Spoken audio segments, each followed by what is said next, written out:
झणझणीत अशी अंड्याची पातळ भुर्जी बनवून तयार झालेली आहे. नमस्कार, तुम्हा सर्वांचे स्वागत आहे आपल्या कोमल किचनमध्ये.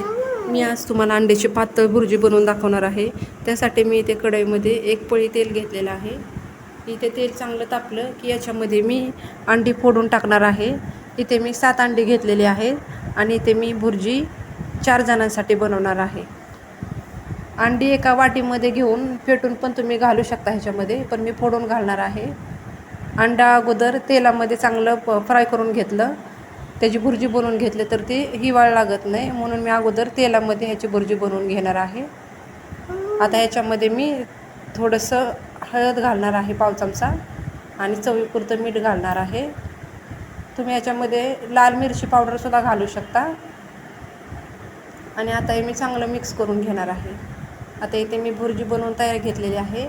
ही भुर्जीच्या अशा गाठी गाठी वाटत आहेत, म्हणून मी बारीक करून घेणार आहे चमच्याने. आणि इथे भुर्जी बनवून तयार झालेली आहे.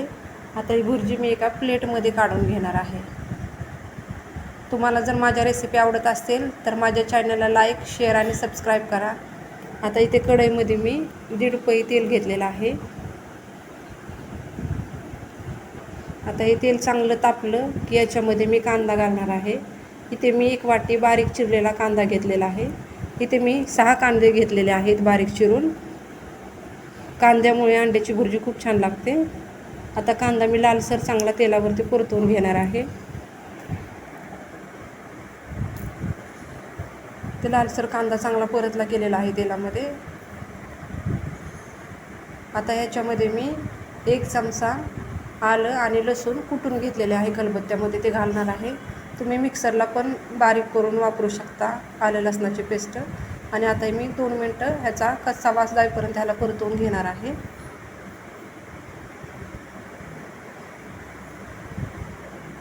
आणि ही रेसिपी फक्त 10 मिनटामध्ये बनवून होते. आता ह्याच्यामध्ये मी मोठ्या आकाराचा 1 टॅमॅटो घेतलेला होता, तो बारीक चिरून घेतलेला आहे, तो ह्याच्यामध्ये टाकलेला आहे. आणि हा टॅमॅटो आता थोडासा परतवून घेणार आहे मी ह्याच्यामध्ये.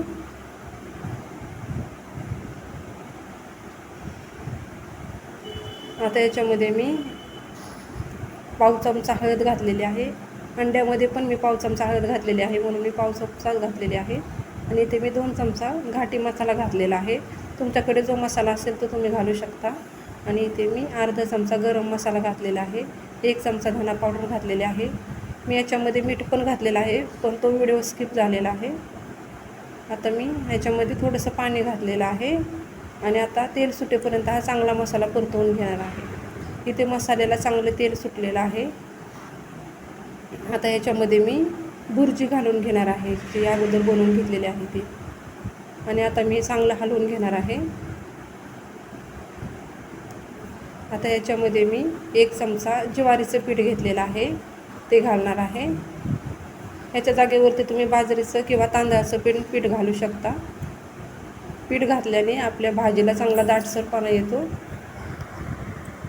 आता हे चांगलं मी हलवून घेतलेलं आहे.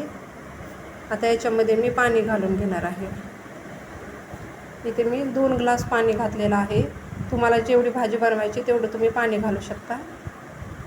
आणि आता याला मी 1 उकळी काढून घेणार आहे चांगली. आता याला चांगली उकळी आलेली आहे. आता याच्यावर कोथिंबीर घालून घेणार आहे. आणि ते 4 ते 5 मिनटासाठी ही भाजी मी चांगली बारीक गॅसवरती उकळून देणार आहे. इथे आपली भाजी बनवून तयार झालेली आहे.